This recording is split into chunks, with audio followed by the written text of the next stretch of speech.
ថាប្រកួត Boost Strong King เอา power គុណខ្មែរគូពិសេសទី1ទឹកទី1បាទទស្សនិកជនស្វាគមន៍មកកាន់ការប្រកួតបាទគូពិសេសទី1ទឹកទី1បងគុលក្រហមបាទបងប្អូនស្គាល់ថាខំពិសិដ្ឋបាទខំពិសិដ្ឋជាមួយនឹងឡុងបញ្ញា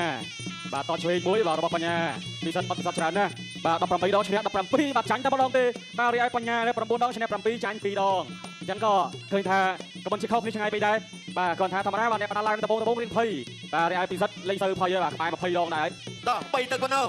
បាទលោកគណៈកម្មការថា3ទឹកទេបាទក្មេងៗហ្នឹងក៏មកឲ្យបងប្អូនចាំយូរដែរ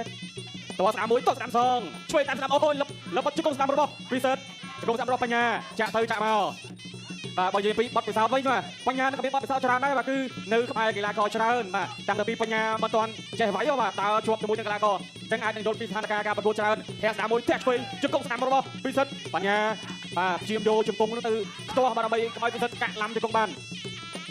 ដេឡងធាក់ស្នាមមួយតស្នាមរបស់បញ្ញាបញ្ញារាប់តឆ្វេងធាក់កាត់ចតុលអូយបាទល្អណាស់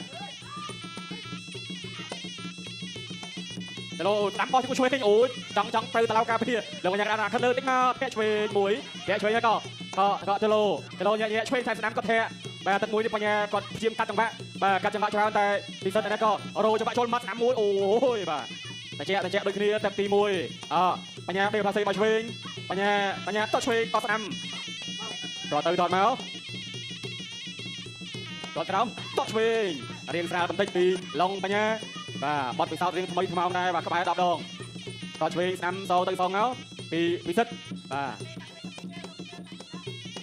យេស្គីបតុងអូយតស្នាមយើងឆ្ងាញ់ណាអូយបាទមកយើងនេះណែនបាទដូច Boost Strong យើងបងប្អូនហើយបាទឲ្យតែឆ្ងាញ់ទេបាទនឹកឃើញ Boost Strong មុនទេដល់ចូលកែងរបស់ពិសិដ្ឋអាយ៉ាកែងទីមួយទៀតអូយបាទចូលវាយស្ដាប់តែកែងបងវិញអាយ៉ាទៅមុខទៅថយក្រោយទៅដែរពិសិដ្ឋចាប់បានជួកខ្សោបដាចុងទឹកមួយចាប់ទឹកទី1